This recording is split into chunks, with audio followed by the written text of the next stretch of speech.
The letter from the Continental Pacific Railroad arrived on a Tuesday, which Ada Fletcher would remember for the rest of her life, as the day she decided she would rather burn her land to the ground than hand it over to men who had never once set foot on it.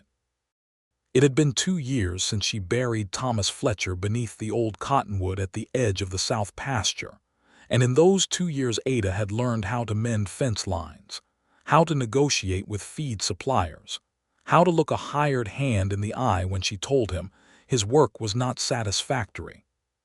She had learned how to be alone in a house that still smelled like her husband's pipe tobacco, how to watch the sun rise over the Nevada hills without crying, and how to raise her 9-year-old daughter, Nora, with enough steadiness that the girl believed the world was still a safe and reasonable place. What Ada had not learned was how to be afraid. She stood on the porch of the Fletcher homestead that Tuesday in April of 1882, the letter crinkling in her hand, and read the words of Mr. Cornelius Wharton, Regional Director of Land Acquisitions for the Continental Pacific Railroad, for the 3rd time. The railroad intended to run a line through Calabasin, the wide, flat stretch of Nevada grassland that contained, among other properties, the 412 acres of the Fletcher Ranch. All landowners would be compensated at fair market value. All landowners were expected to vacate within 90 days of formal notice. Resistance to the process would be met with the full force of federal land provisions. Ada folded the letter carefully, tucked it into the pocket of her apron, and went back inside to finish making breakfast for Nora. She did not panic. She did not weep. She sat down at the table her husband had built from pine boards hauled in from Carson City, watched her daughter eat biscuits with honey, and thought very clearly and very calmly about what she intended to do. She intended to fight. That had been 3 years ago. Now it was June of 1885, and Ada Fletcher was the most stubborn woman in Lyon County, Nevada, a distinction she wore without apology. She had hired 2 different lawyers, both of whom had eventually been persuaded by railroad money to stop returning her letters. She had ridden to Carson City herself and stood in the office of a state assemblyman named Garrett who had nodded sympathetically and done absolutely nothing. She had organized her neighbors in Calabasin into a coalition that had begun with 8 families and dwindled, under sustained pressure from the railroad, to 3. She had written letters to newspapers in San Francisco and Salt Lake City, 2 of which had been published. She had filed 7 formal objections with the Federal Land Office, citing an 1862 homestead provision that she believed the railroad's acquisition process violated. She had not moved. The Continental Pacific had laid its tracks around the eastern edge of the basin, skirting the holdout properties, and the result was a slight inefficiency in the line's curvature that the railroad's engineers found deeply irritating. Mr. Wharton had paid her 4 visits in 3 years. Each time he arrived in a fine suit and a rented buggy, and each time he left red-faced and without the signatures he had come for. Ada was 34 years old. She was lean and brown from working outdoors. With dark hair she kept pinned at the back of her neck and gray eyes that people in town had learned not to mistake for indifference. She ran her ranch with 2 full-time hands, a man named Ches who was 60 and had been with the Fletchers since before Thomas died, and a young man named Dooley who was 19 and strong as a mule but somewhat less reliable at strategic thinking. She had a milk cow, 40 head of cattle, a kitchen garden, and enough stubbornness to outlast an institution. What she did not have, on the morning that Emmett Collier rode onto her property, was any expectation that the day was going to be different from the 365 days that had preceded it. She was on the roof of the barn. A section of shingles had buckled after a hard spring rain, and Ches had been meaning to patch it for 2 weeks, and 2 weeks had come and gone, and Ada had gotten up in the morning, looked at the sky which was promising more weather by afternoon, and climbed up there herself with a bag of nails and a bundle of replacement cedar shakes she'd had duly cut the previous fall.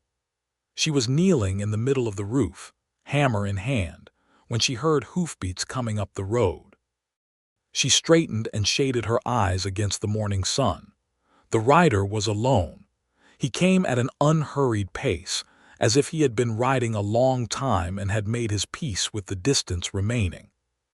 He was on a dark bay horse, a good one, and he was dressed in the plain, practical clothes of a working man rather than the fine clothes of a railroad representative.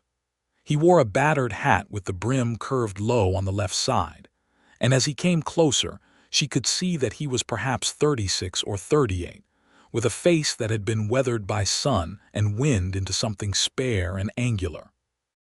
He drew up at the gate and looked around the property with the unhurried attention of a man accustomed to assessing land, and then his gaze traveled upward to the roof of the barn, and he found her there. He did not appear surprised to find a woman on a barn roof. He touched the brim of his hat. "Mrs. Fletcher," he called up. "That depends on what you want," she said, which was not the standard greeting she extended to strangers but which had become something of a reflex after 3 years of unwanted visitors. He seemed to find this reasonable. "My name is Emmett Collier. I rode up from Pioche. I heard you could use some help with your situation."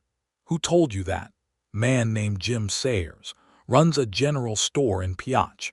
Says you wrote him a letter about your land case." Ada set her hammer down on the roof beside her and looked at him with renewed attention.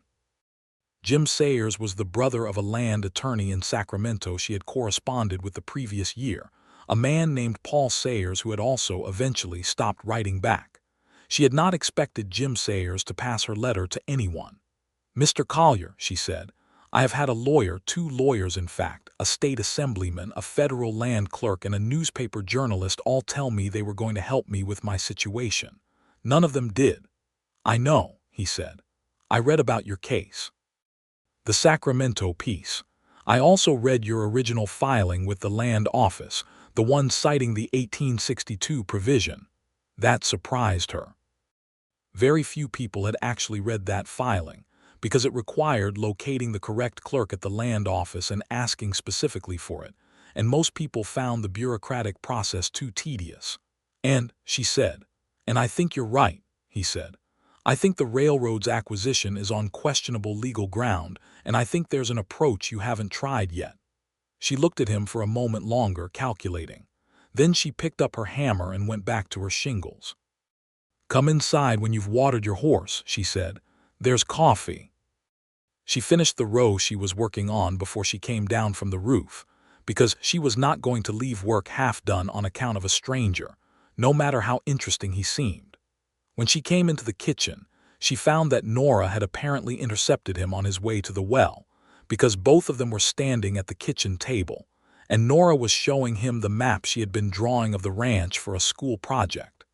Emmett Collier was looking at it with apparent genuine interest.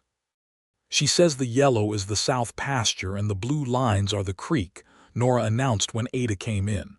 "That is correct," Ada said, washing her hands at the basin. Emmett looked up. Up close his eyes were a very dark brown, and there were fine lines at their corners from squinting in the sun. He had taken his hat off, which was good manners, and his hair was dark and somewhat longer than fashionable, curling slightly at the collar. "It's a good map," he said. "The proportions are accurate."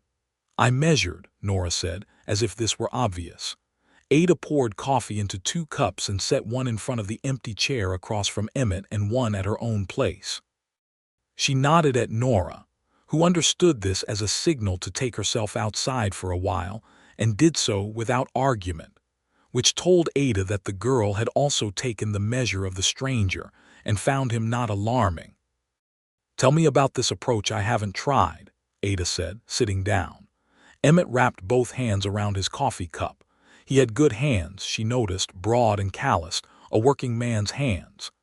"The 1862 homestead provision gives you a solid foundation," he said.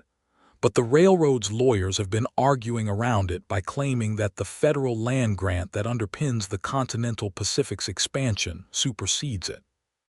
That argument has held up in several other cases in Nevada and Utah." "I know," Ada said flatly. "That is the problem." "Yes, But there's a counterargument that hasn't been fully tested. The federal land grant the railroad is using has language in it that specifically excludes land held under continuous productive use by private individuals prior to the grant's issuance. The grant was issued in 1876. Your family filed the homestead claim in 1869. If you can demonstrate continuous productive use of the land from 1869 forward, the exclusion clause applies, and the railroad's authority over your acreage is nullified. Ada stared at him. I know about the exclusion clause. Then you know that no one has successfully argued it in a Nevada court because no one has been able to produce the full documentary chain proving continuous productive use across a period of 7 years from a homestead claim through a husband's death and forward. And you think I can. I think you have a better chance than anyone I've encountered. You kept records. He paused. You do keep records. Every year since Thomas filed the original claim, she said. Cattle tallies, crop yields, tax payments, feed receipts. Thomas was meticulous, and I continued after he died. Something in his expression shifted slightly, not quite a smile but a softening. Then you have what no one else who tried this argument had, a complete documentary chain. The question is whether we can find a lawyer willing to argue it and a judge willing to hear it. Every lawyer I've approached has been bought off by the railroad, she said. Not every lawyer, he said. There's a man in Reno named Hartwell Ford. He argued a similar exclusion clause case in Wyoming 2 years ago, and he's been looking for another good test case ever since. He doesn't take railroad money. I can write to him. Ada was quiet for a moment, looking out the window at the yard where Nora had resumed her project of building something out of sticks and twine that she had been working on for 3 weeks and which Ada had not yet been able to identify. Why? Ada said. Emmett looked at her. Why are you doing this? She said. Why did you ride all the way from Pioche to my door? A beat of silence. Something moved across his face, carefully controlled. Because the Continental Pacific Railroad destroyed my father's property in Lincoln County 4 years ago, he said. They ran a line through his grazing land, paid him a fraction of what it was worth, and when he contested the valuation, they tied the case up in courts until he ran out of money and had to sell. He died the following winter. He picked up his coffee cup, set it down again. I have been looking for a case with strong enough facts to challenge the railroad's land acquisition methodology in a lasting way. Your case is the strongest I've found. Ada absorbed this. It was a clear, honest answer. It was also, she recognized, not the whole of the answer, but it was enough for now. All right, Mr. Collier, she said. Tell me what you need. His name was Emmett Collier, and he was 37 years old, and he had been, at various points in his life, a cattle drover, a surveyor's assistant, a deputy sheriff in Lincoln County for 2 years, and most recently a man who traveled from one land dispute to another across Nevada and Utah, helping small landowners understand the legal arguments available to them without charging for the service. He was not a lawyer himself.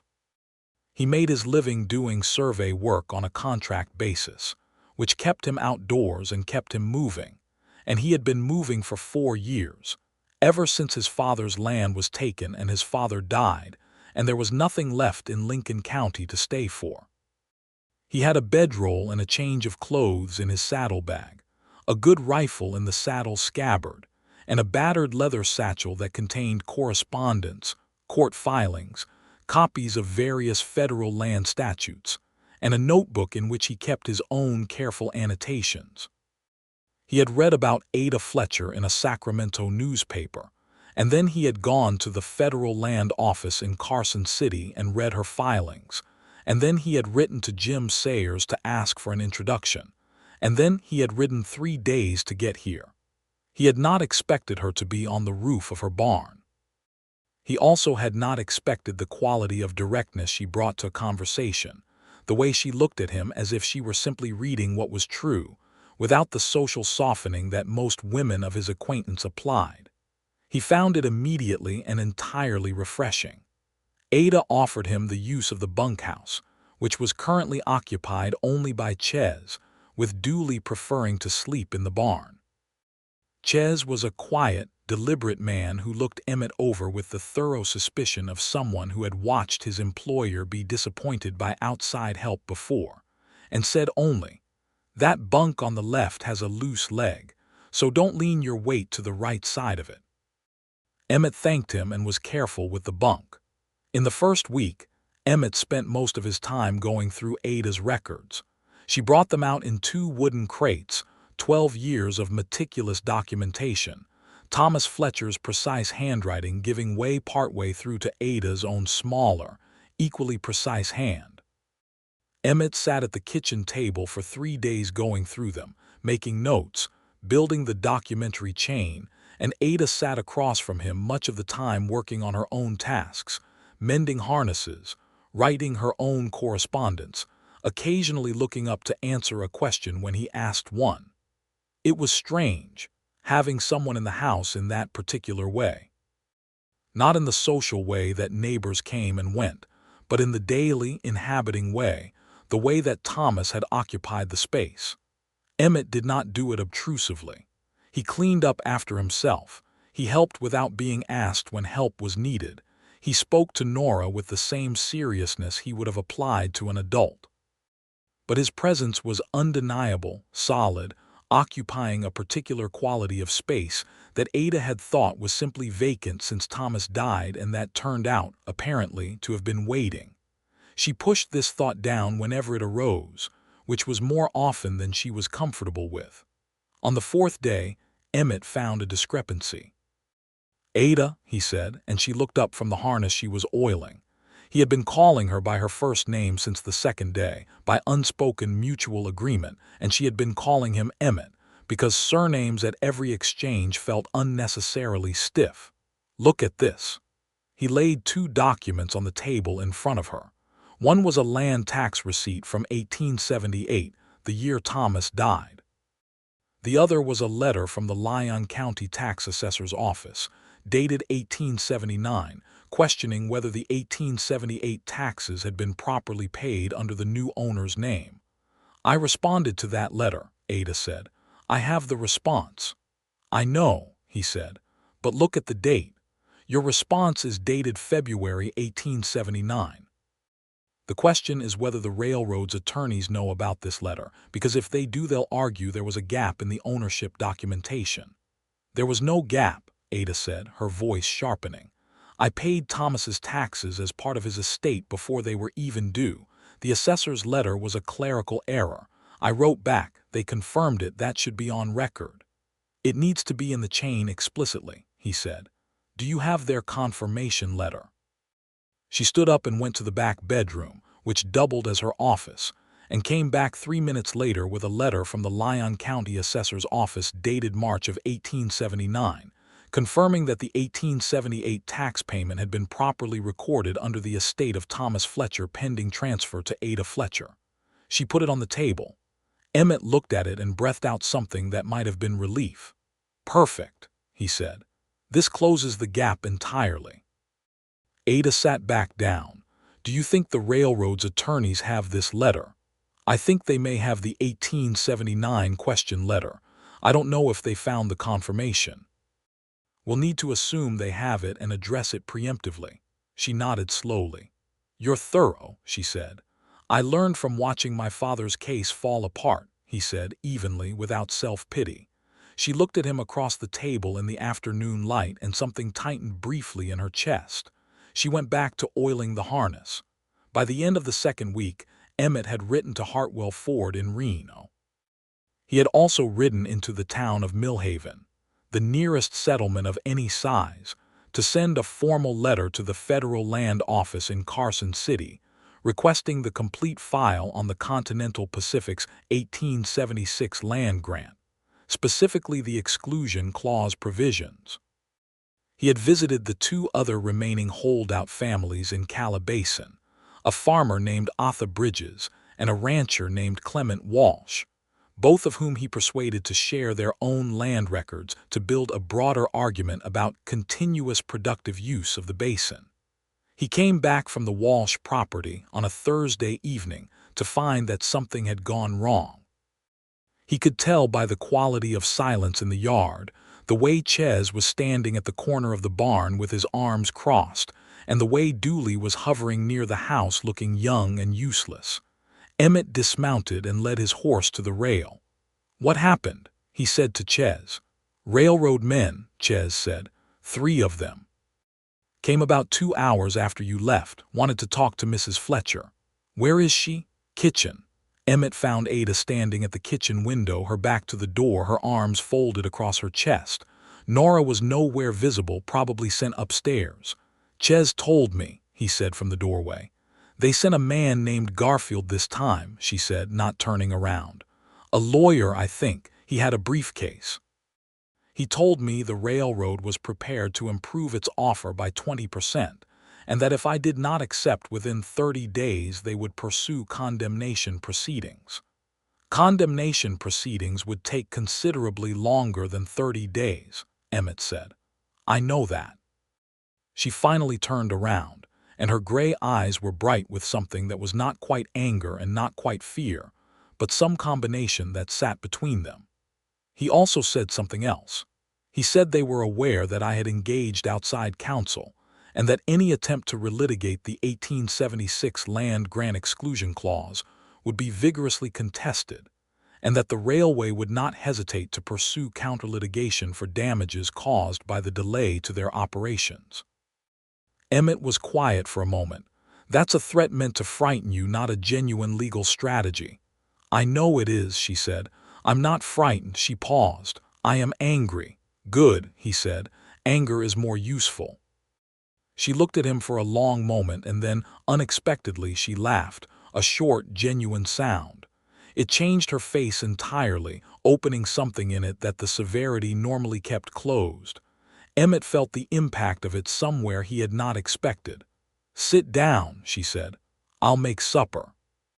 They ate together as they had fallen into the habit of doing, Ada and Emmett and Nora, with Ches and Dooley eating at the separate table near the door, as was the ranch custom.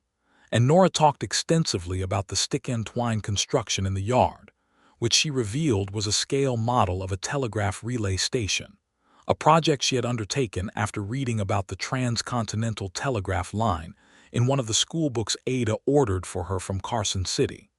"You're building it to scale," Emmett said. "As close as I can," Nora said seriously. "I need to know the actual dimensions of the relay boxes, though. Mama says she'll write to the telegraph office in Reno." "I think I may actually know those dimensions," Emmett said. "I did some survey work near a relay station in Elko 2 years ago." Nora's expression lit up in a way that was entirely her mother's expression, that sudden brightness breaking through gravity. "Do you remember them?" "Not precisely, but I wrote them down." He tapped his satchel, which lived under his chair at dinner and was treated by him with the affection most men reserved for their horses. "I'll find it after supper." Ada watched this exchange and felt something warm and complicated move through her that she was not ready to name. She turned her attention to her plate. Hartwell Ford's response arrived 11 days later, and it was better than Emmett had dared hope. Ford was not only willing to take the case, he was enthusiastic about it. He had been corresponding for the past year with a federal judge in San Francisco named Morrison, who was sympathetic to land rights arguments, and had been looking for an opportunity to rule on the exclusion clause question. Ford believed he could get the case heard within 4 months if they moved quickly on the filing.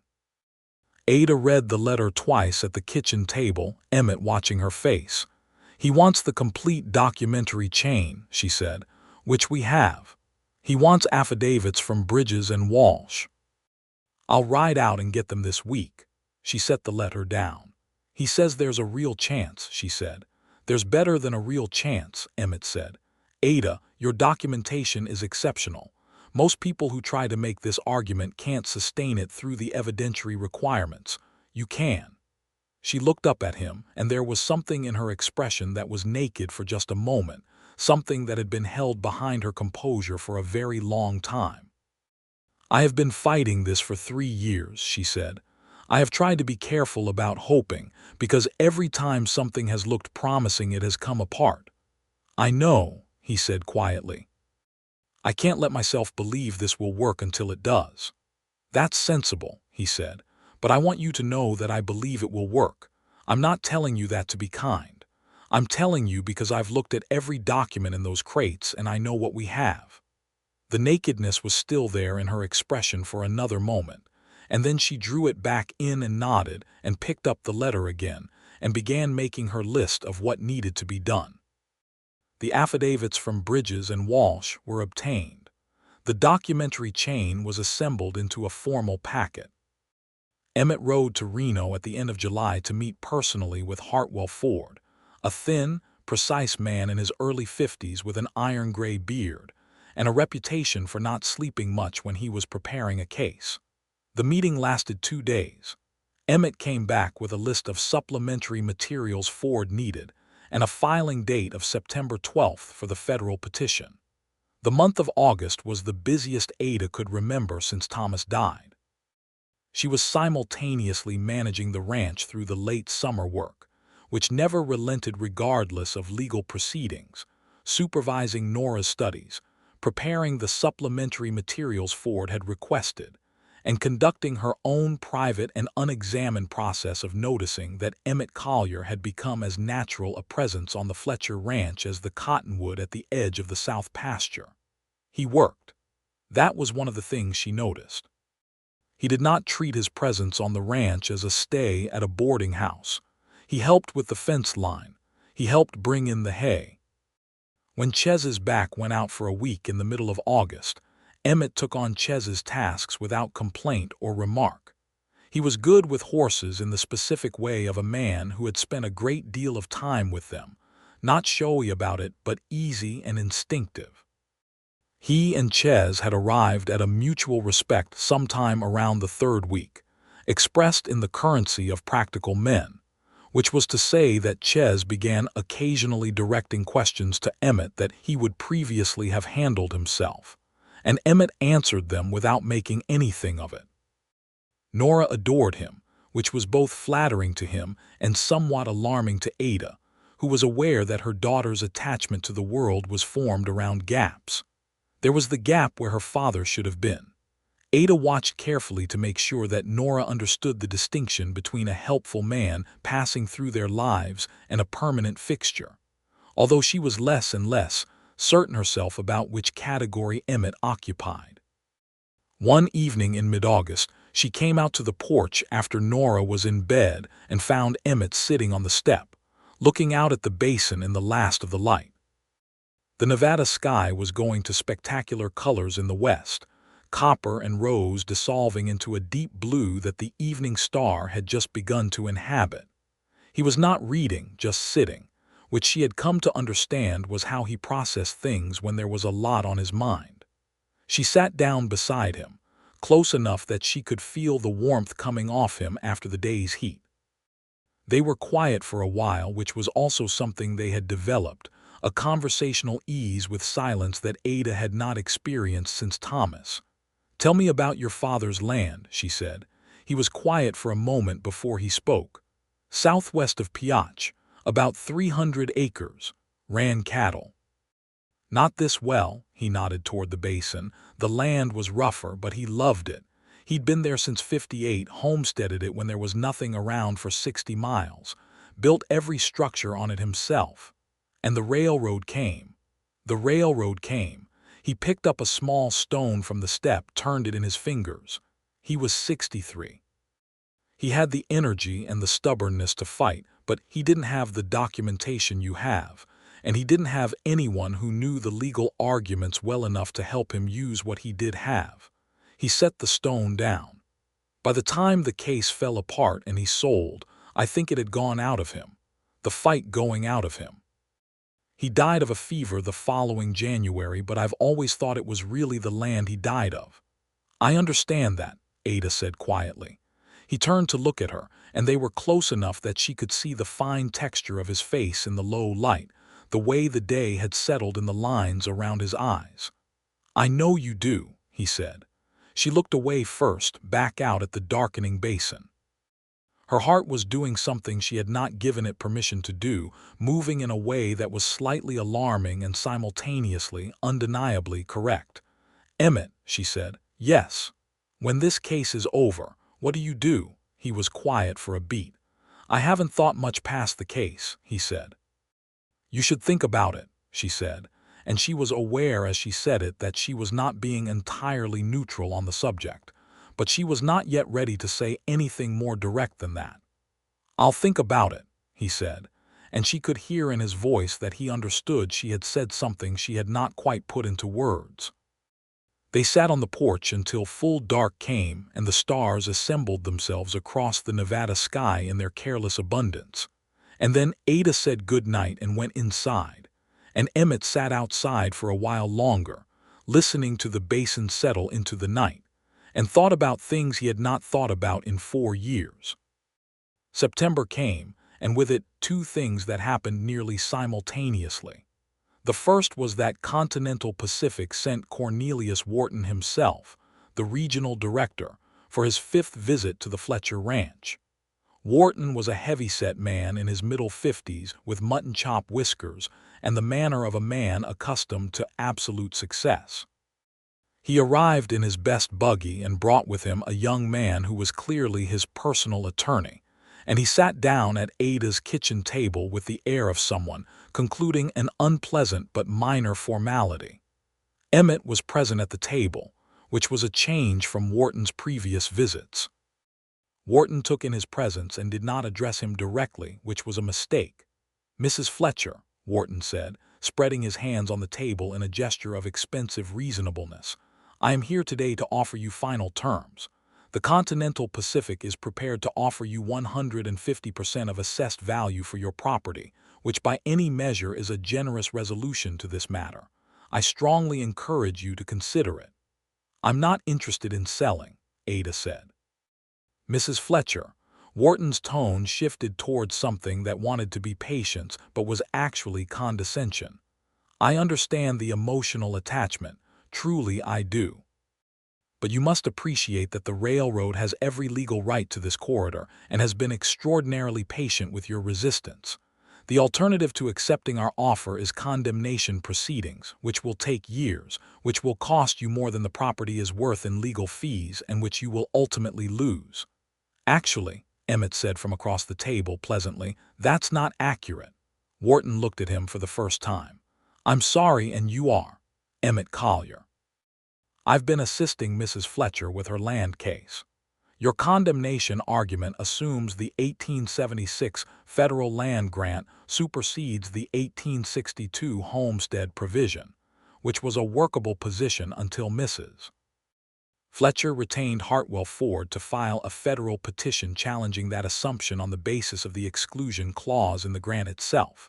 The petition is being filed on September 12th. I believe your legal team may want to review it when it becomes available. There was a silence at the table. Wharton's attorney leaned over and murmured something in his ear. The exclusion clause argument has been rejected in every Nevada court, Wharton said, but something in his tone had changed minutely. It has been rejected in 2 Nevada courts where the petitioners lacked adequate documentation, Emmett said. Mrs. Fletcher has documentation going back to 1869. Hartwell Ford is very interested in the distinction. Wharton stood up. His face had acquired a controlled, tight quality. Mrs. Fletcher, I advise you in the strongest possible terms to reconsider this course of action. Thank you for coming, Mr. Wharton, Ada said, and her voice was perfectly calm. I'll show you out. After Wharton's buggy had driven back down the road and disappeared around the bend, Ada came back inside and stood in the kitchen and breathed for a moment. Then she turned to Emmett, and there was a radiance in her face, fierce and bright and extraordinary. He was scared, she said. Did you see that? He was actually scared. He's not used to people who know the law better than he expects them to, Emmett said, and there was a warmth in his voice and in his eyes that had very little to do with Wharton. Ada crossed the kitchen and did something she had not planned and did not overthink and simply did, which was to put her hand on either side of Emmett's face and kiss him. It was brief, warm, certain, the kiss of a woman who does not do things by accident. When she stepped back, she looked at him with the same directness she brought to everything, and what she found in his expression was not surprise but relief. a deep easing of something that had been held very careful and still for weeks. "I've been trying to work out how to do that for approximately 3 weeks," she said. "I know," he said. "I could tell." He reached up and took one of her hands from where it had dropped to his shoulder. "I've been trying to work out the same thing." "You're very self-controlled," she said. "I didn't want to complicate your fight," he said seriously. "You need this to work, Ada. You need to win this case on its merits and without any other kind of distraction. When it's over, Emmett," she said, "the case and the rest of my life are not separate territories." He looked at her for a long moment, and then he brought her hand up and pressed his lips against her knuckles, and over the top of her hand, his dark eyes were entirely undisguised for the first time. "No," he said, "I suppose they're not." The second thing that happened in September was that Nora's school project was complete. The stick-and-twine telegraph relay station stood 3 feet tall in the yard and was, by any reasonable assessment, impressive. Emmett had supplied the dimensions he'd found in his notebook, and Nora had applied them with the meticulous energy she brought to all endeavors.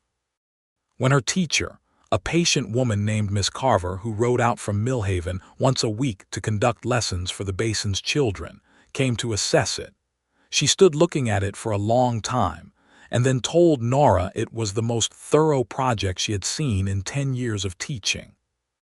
Nora reported this to Emmett with the contained pride of someone who has earned what they wanted, and Emmett told her she deserved it, and Nora said, "You helped," and Emmett said, "You did the work," and Nora looked at him with her mother's serious gray eyes and said, "Are you going to stay?" The directness of it stopped the breath for a moment. "I don't know yet," Emmett said honestly. "Mama smiles more when you're here," Nora said, stating it simply as a fact without manipulation. "I've noticed that too," he said. "I just thought you should know," Nora said, and went inside. The petition was filed on September 12, 1885, exactly as planned. Hartwell Ford sent a telegram to confirm it, and Ada pinned the telegram to the kitchen wall beside the original letter from Mr. Cornelius Wharton that had started everything 3 years earlier. Emmett stood beside her looking at both documents. "Now we wait," she said. "Now we wait," he agreed. The wait was not quiet. Within 2 weeks of the filing, the Continental Pacific Railroad had retained 3 additional attorneys in San Francisco and filed its own counterpetition challenging the standing of Ford's exclusion clause argument. Ford had expected this and had prepared for it.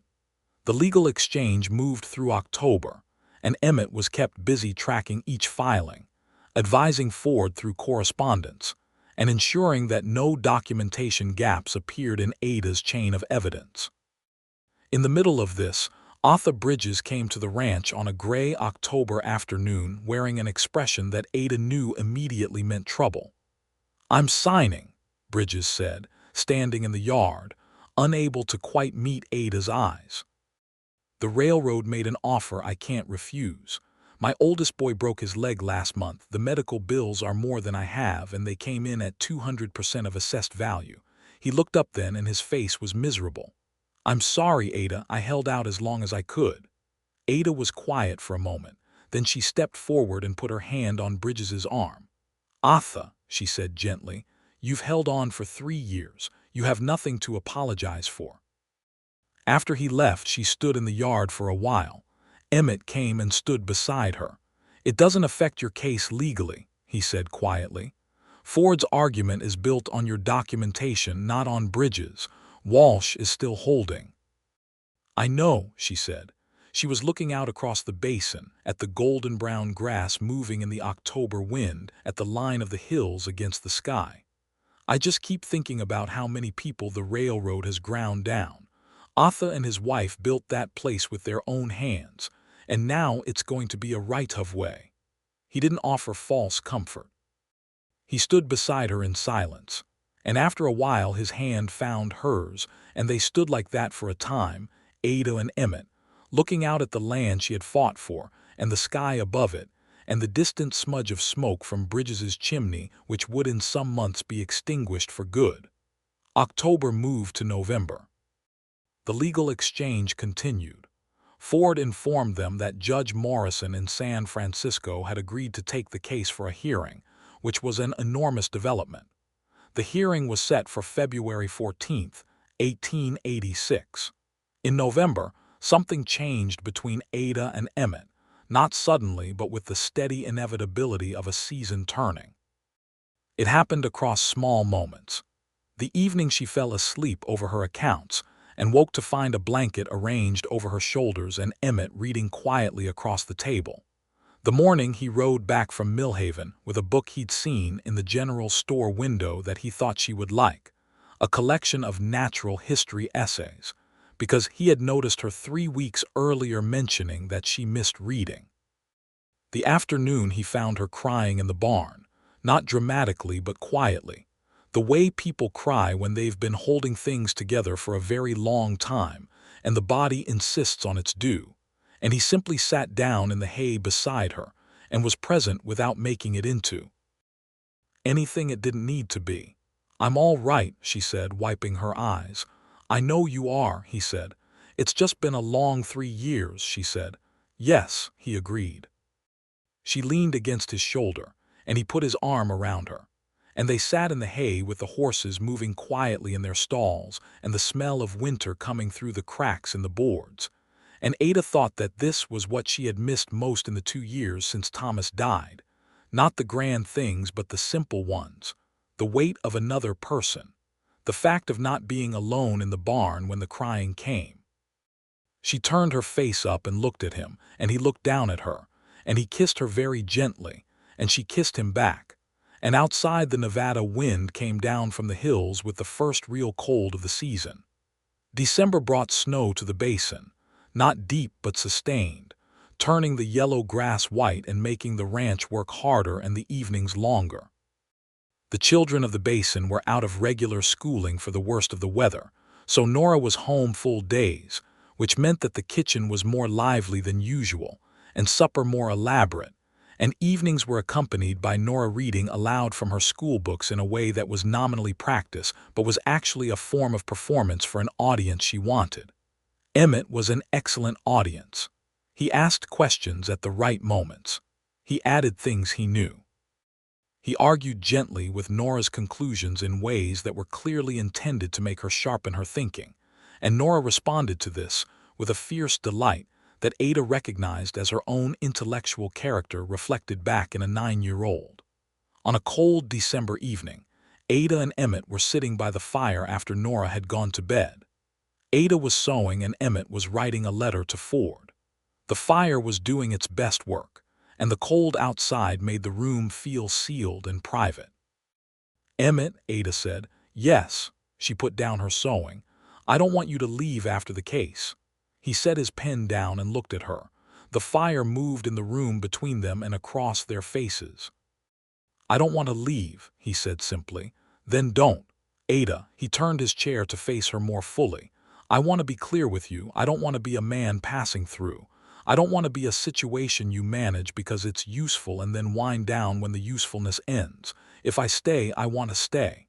Her gray eyes were very steady. "I know what I'm saying." Nora has already told me that I smile more when you're here," Ada said, and the smile in question appeared now, warm and real. "She told me she thought I should know." Something in Emmett's face went entirely open in a way she had only seen once before, that moment on the porch in August when the evening star appeared. He crossed the space between them and Ada rose to meet him, and he held her in the firelight with the Nevada winter pressing against the windows, and she put her face against his chest and felt his arms come around her and thought, quietly and with complete certainty, that this was right. "Stay," she said against his shirt. "Yes," he said into her hair. Christmas came to the Fletcher ranch with a Christmas tree Emmett and Nora cut together from the cedar stand at the north end of the property, and Ada made sugar cookies and ches produced from some private reserve, a bottle of decent whiskey which he shared with Emmett and Dooley after supper. Nora received a new set of drawing pencils and a brass compass for her cartographic projects, both from Ada, and a well-made pocket knife in a leather case from Emmett, which Ada had been consulted on, and which Nora received with the breathless reverence of someone being given a serious tool by someone who takes them seriously. It was, Ada thought, setting the cookies on the table and looking around at the lighted room, the best Christmas the ranch had had in 3 years. Thomas's absence was still present, as it would always be, but it was no longer the defining presence in the room. Something new had taken up residence alongside the old grief, something forward-facing and warm. January was spent in final preparation for the February hearing. Ford came to the ranch in the second week of January, a formal visit during which he reviewed the entire documentary chain one more time, questioned Ada extensively on specific dates and transactions, and pronounced himself as satisfied as he allowed himself to be. The opposition is going to push hard on the 1879 question letter, he told them. They've found it, as we assumed. But we have the confirmation letter and I've prepared a clear rebuttal. The critical thing is going to be the judge's interpretation of the grant's exclusion clause language. Morrison, Emmett said. Ford nodded. Morrison has been waiting for a case like this. He understands the long-term implications, but I don't want to count on his sympathy. I want our argument to be watertight. Is it? Ada asked directly. Ford looked at her. It's the best argument of this type that I've seen constructed. If it fails on the judge's legal interpretation, not on the facts. They traveled to Reno for the hearing, Ada and Emmett and Ford, leaving the ranch in Chez's care, a responsibility Chez shouldered with the gravity of someone who understood entirely what was at stake. Nora stayed with Clement Walsh's wife, who had children Nora's age and who had taken to the girl over the years of neighboring. Reno in February was cold and gray and busy, with the kind of activity that railroad money generates in a town it has decided to make important. Ada wore her best dress, dark blue wool, and her hair up properly, and she walked into the federal building with the same quality of stillness she had maintained through all 3 years of fighting, except that this time Emmett was beside her, and she was not entirely alone. The courtroom was small and formal and smelled of wood stain and cold. The Continental Pacific had brought 4 attorneys. Ford had himself and a young associate. Judge Morrison was a lean man in his 60s with no particular warmth in his expression, but considerable intelligence in his eyes. The hearing lasted 2 full days. Ada sat through it with her hands folded in her lap, and listened to the railroad's attorneys argue that the exclusion clause applied only to land actively producing agricultural goods at the time of the grant's issuance, that Thomas Fletcher's cattle operation had been insufficient to constitute the required level of productive use, and that the gap implied by the 1879 question letter represented a break in the continuous use chain. She listened to Ford respond with a calm, methodical precision that was beautiful in its way, walking the court through 12 years of documentation, the cattle tallies and tax records and feed receipts and crop yields, the confirmation letter closing the 1879 question. She watched Morrison reading documents, asking occasional sharp questions, maintaining his judicial inscrutability. On the evening of the first day, she and Emmett sat in the small dining room of their boarding house and she said, "I can't tell." "Neither can I," he said honestly, "but Ford was exceptional today. The railroad's argument about productive use levels is stronger than I expected," she said. "It's a reach," he said. "The exclusion clause doesn't specify a minimum production threshold. Morrison knows that. What if he rules the other way?" Emmett looked at her across the table. "Then we appeal," he said, "and we keep appealing." She looked at him. "You'd keep doing this." "Ada," his voice was quiet and entirely certain. "I'm not going to stop." She reached across the table and took his hand, and neither of them said anything else about it that evening. On the afternoon of the second day, after Ford's closing argument and the railroad's response, and a recess for the judge to consider, Morrison came back to the bench and gave his ruling. "The exclusion clause of the 1876 federal land grant," he said, "had been drafted specifically to protect private landowners who had established prior claims under the 1862 homestead provision. The language of the clause was unambiguous when read in its original context. The Continental Pacific Railroad's acquisition authority did not extend to land held under documented continuous productive use by homestead claimants predating the grant. Mrs. Ada Fletcher's land records constituted compelling and conclusive evidence of such continuous productive use. Her 1862 derived homestead claim was therefore not subject to the railroad's acquisition authority under the 1876 grant. The petition was granted. The railroad's condemnation authority over the Fletcher property was nullified. Ada sat very still for a moment after Morrison stopped speaking. Then Emmett's hand found hers under the table and she turned to look at him, and the room went somewhat blurry for a few seconds, in the way that rooms sometimes do when something changes fundamentally, and she pressed her lips together and blinked, and then she was all right. She was entirely all right. She had been right for 3 years, and now the world agreed. Ford was shaking their hands. Emmett was squeezing hers. Across the courtroom, the railroad's attorneys were in quiet, urgent conference, and she looked at them with the serene attention of someone who no longer needed to think about them at all. "Ada," Emmett said softly. She turned to him. His expression was the most unguarded she had ever seen it, all the careful control of a self-contained man dissolved into something entirely simple and entirely true. "You did it," he said. "We did it," she said. He shook his head slightly. "You did it. You kept those records for 12 years. You kept fighting when everyone else gave up. I just helped you find the right door." She looked at him for a long moment, and then she put her hand on the side of his face. There in the courtroom, with the railroad's attorneys and Ford's associate and the court clerk all present, and she kissed him, brief and warm and certain as the first time, and when she stepped back his eyes were bright. "I think," she said, "we should go home." They went home. The basin in February was the pale golden color of winter grass under a cold blue sky, and riding back through it from Reno, Ada felt the land around her in a way she had not been able to let herself feel it since the first letter arrived 3 years ago, felt it as hers in an uncomplicated way.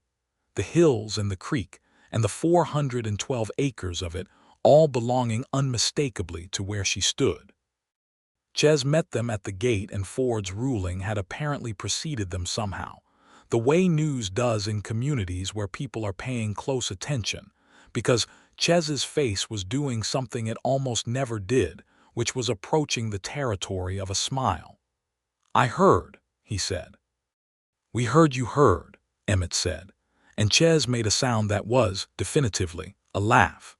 Nora came back from the Walsh property the following morning with Walsh himself, who pumped Emmett's hand and hugged Ada, and said he was going to write to Ford himself about using the ruling for his own property.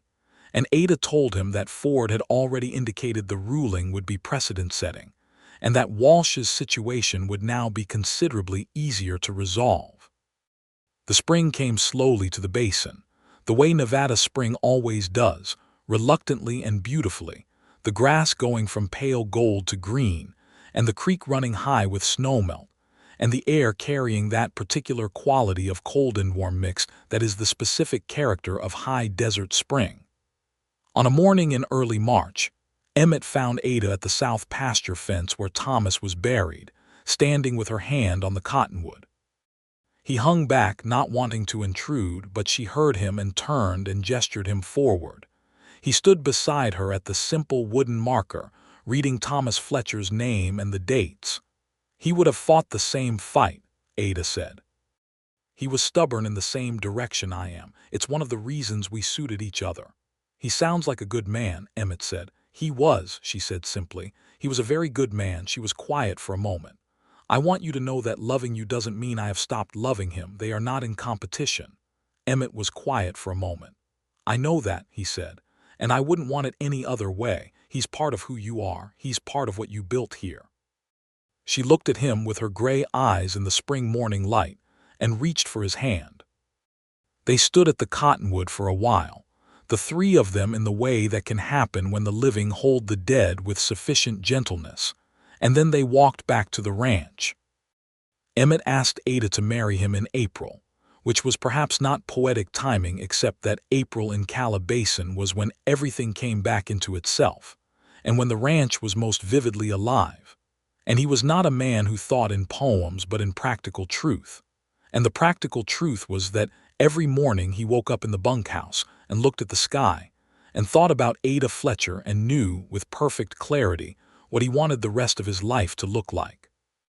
He asked her on the porch in the evening, which was their place, the site of that first honest conversation about their respective motivations and the site of many subsequent honest conversations, and Ada said yes before he had quite finished asking, which made him laugh in a way that was also somewhat breathless. "I was going to be more eloquent," he said. "You were doing fine," she said, "but there's no point in dragging out a yes."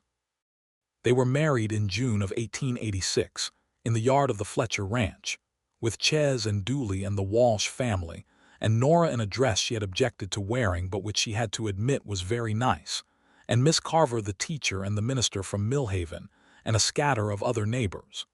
The cottonwood in the south pasture was fully leafed in summer green, visible from the yard where they stood, and Ada carried wildflowers from the creek meadow.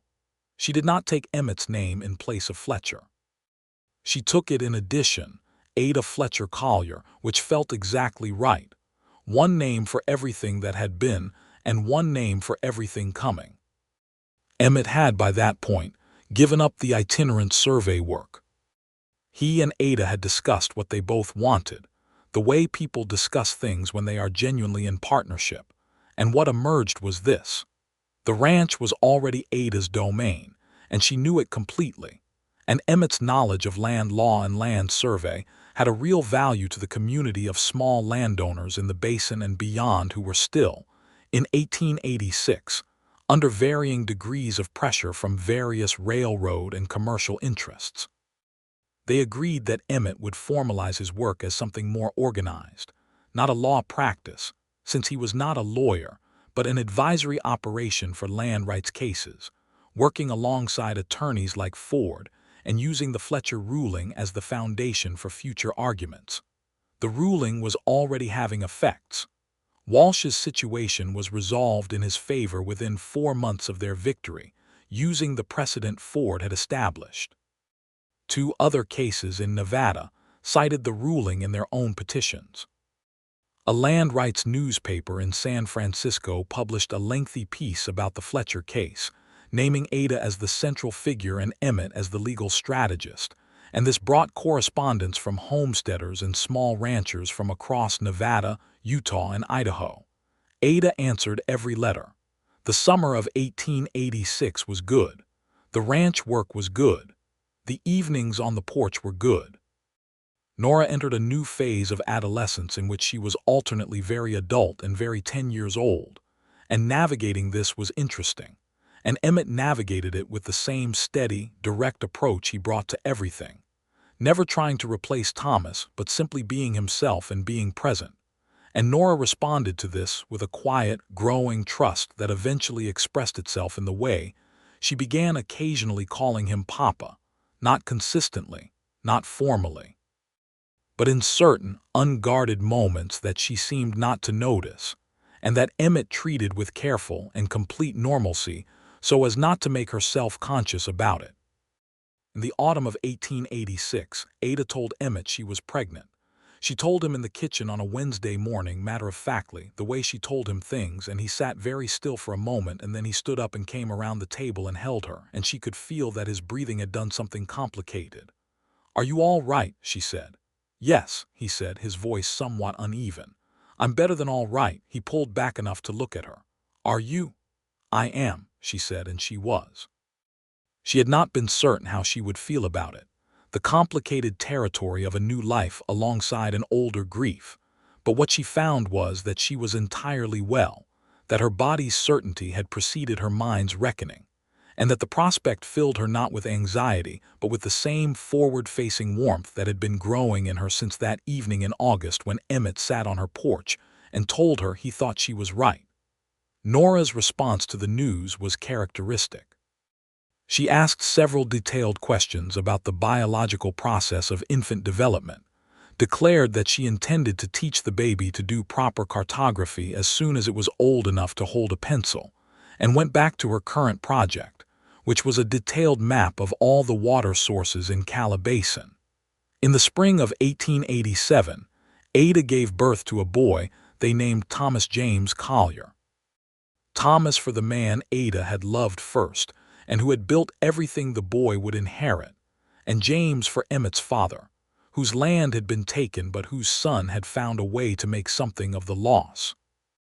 Thomas James was born into a house that knew how to hold both grief and joy, and he arrived on a morning in April when the cottonwood was budding green, and the creek was loud with snowmelt, and the sky over the basin was the specific brilliant blue of high desert spring at its fullest. Emmett held his son in the morning light and felt something complete itself in him that had been open since his father died, not closed over or buried but genuinely, finally, brought to a natural resolution. Ada watched from the bed, her hair loose on the pillow and her gray eyes warm and direct as they always were. "He looks like you," she said. "He looks like a very new person who hasn't decided yet," Emmett said, but he was smiling in a way he rarely smiled, fully and without any of the controlled restraint he habitually carried.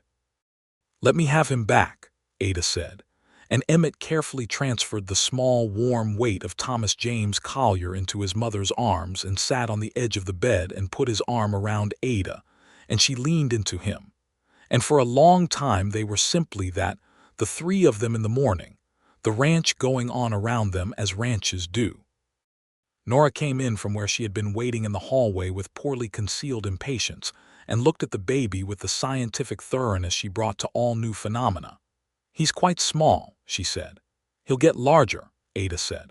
"I know that," Nora said, and settled carefully beside her mother to examine her new brother in detail. The years settled into themselves the way years do when the great crisis has passed, and what remains is the ordinary beautiful difficulty of building a life. The ranch prospered. Emmett's land rights work grew into something that regularly brought him to Reno and Carson City, and occasionally to San Francisco, and he was often corresponding with Ford on new cases. But the Fletcher Ranch was always home, and he always came back to it, riding up the road in the evening light to find Ada on the porch or in the garden or on the roof of something, as likely as not. Hartwell Ford argued the exclusion clause before a federal appeals court in 1888 in a case arising from Wyoming, and the ruling held and was affirmed, which meant the protection Ada had fought for was now established law for every homesteader who had filed before 1876. This was reported in several newspapers, and one of them sent a journalist to Millhaven to interview Ada, who answered his questions with the same unadorned directness she had always applied to everything. "Were you afraid, fighting the railroad alone for all those years?" the journalist asked. Ada looked at him with her gray eyes and thought about it genuinely the way she thought about things. "Not afraid," she said. "Tired sometimes. Angry often. But the land was right and the argument was right and I had the documentation. Those things don't require bravery. They just require persistence." The journalist wrote that down, and the quote was printed in the San Francisco paper, and Ford's associate in Reno cut it out and sent it to Emmett in a letter that said simply, "Your wife is remarkable." Emmett wrote back to say that he was aware of this, and had been from the first time she spoke to him from a barn roof. Cornelius Wharton retired from the Continental Pacific Railroad in 1889 and was replaced by a regional director who, having read the Fletcher ruling and its various derivatives and affirmations, took a considerably more cautious approach to land acquisition. The Cala Basin remained intact. Clement Walsh sold his property voluntarily 5 years later for a price he himself negotiated, and which he considered fair, and the land went to a young couple from Ohio who were starting fresh, and Ada welcomed them to the basin and helped them understand the water rights situation and the grazing patterns and all the things one needs to know to survive on Nevada land, because that was the kind of person she was.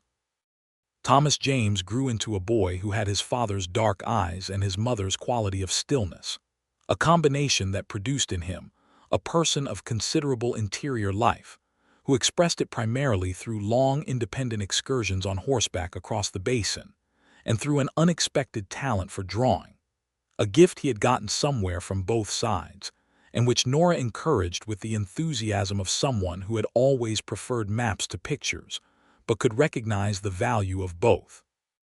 In the summer of 1890, Ada was pregnant again.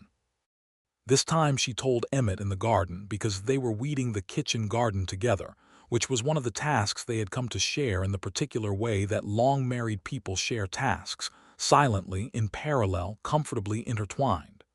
Again, she said. He looked up from the bean row. His hair had some gray in it now at the temples, which suited him, and his face had settled further into its weathered angles. "Yes," he said. "Yes," she said. He crossed the garden row and put his hands on either side of her face, the way she had first put her hands on his, and kissed her there among the beans and the sage and the Nevada summer. And Ada felt the entirety of the years between that first Tuesday in April, when the railroad's letter arrived, and this Tuesday in July, when she was telling her husband they were having another child. And the distance was vast, and the territory had been difficult, and she was here. She was completely and entirely here on her land in her life, and it was good. Their daughter, Sarah Ada Collier, was born in January of 1891, in the same room and the same iron bed, and attended by the same neighbor woman who had assisted at Thomas James's birth. She arrived in the winter quiet of the ranch, in the particular hush that deep cold brings to a house, and she came into the world with a decided opinion about it expressed at considerable volume, which made Ada laugh even in the middle of the hard work of birth, and made Ches, who was waiting in the kitchen, nod to himself with satisfaction. Emmett held Sarah and looked at his daughter and then at his wife, and Ada looked back at him with her gray eyes that were, as they almost always were, absolutely clear on everything that mattered. "Two," Ada said. "Two," he agreed. "Plus Nora," she said. "Three," he said. "We have three." Nora was 14 now, and had been asked by Miss Carver whether she had considered attending the territorial school in Carson City, a boarding school for exceptional students, and Nora had asked her mother's opinion, and Ada had said it was Nora's choice entirely, and Nora had said she would go for 1 year and see.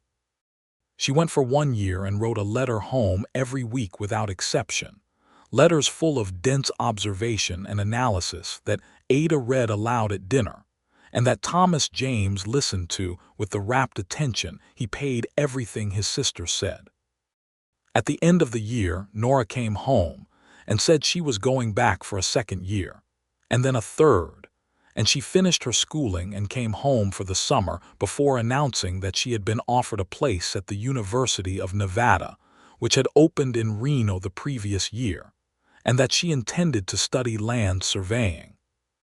"Of course you do," Ada said, and hugged her daughter, and Emmett shook Nora's hand with the gravity the occasion required, and then pulled her into a hug of his own, which was a sign of how thoroughly the years had undone his habitual self-containment, at least within the boundary of his own family.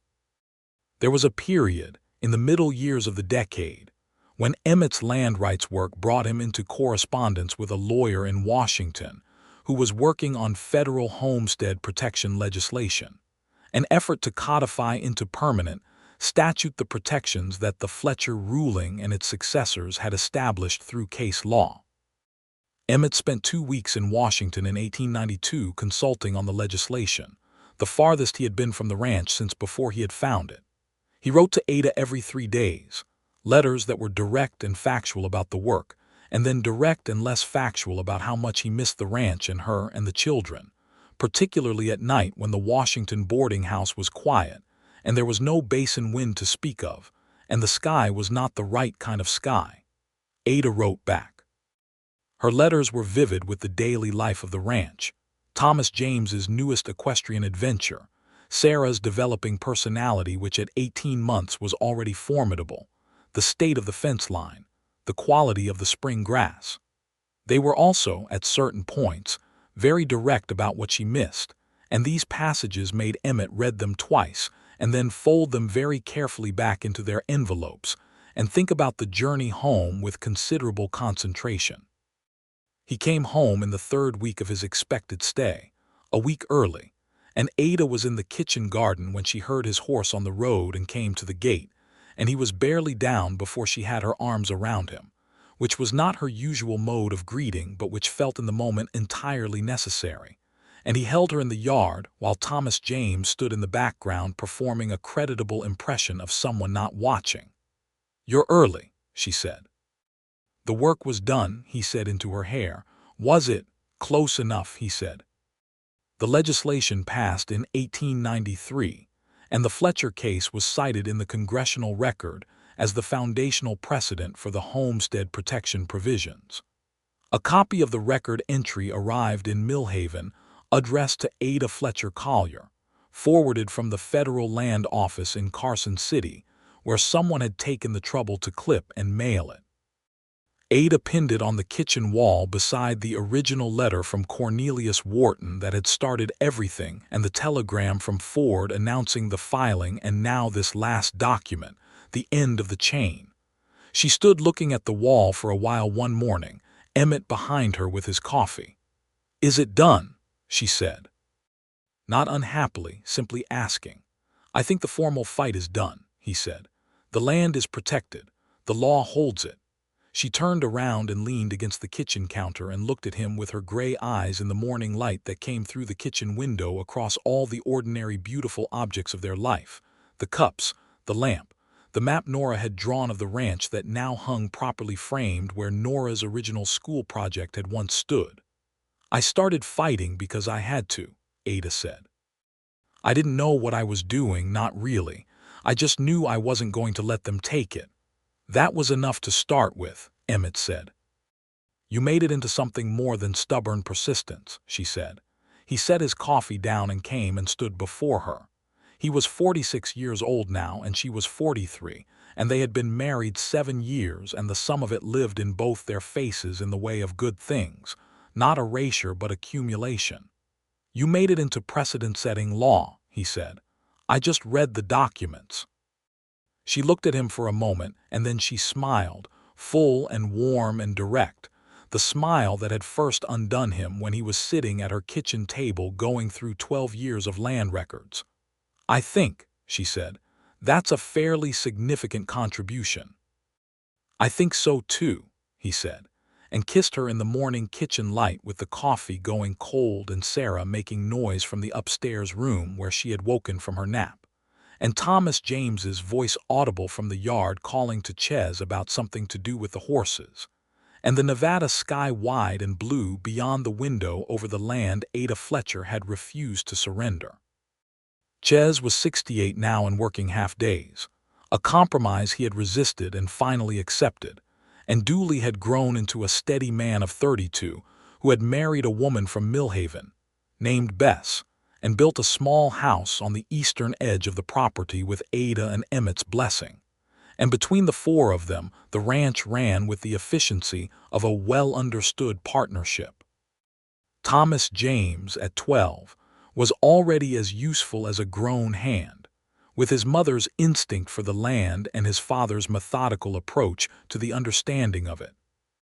He had taken up Emmett's old survey notebooks with a focused passion, and Emmett had begun teaching him triangulation and reference point calculation with the same serious care that Emmett brought to everything he undertook. Sarah, at 3, was a force of nature in boots that were always untied, and with an opinion on every subject and a particular fondness for the milk cow, whom she had named Senator, a naming Ada and Emmett had allowed without comment.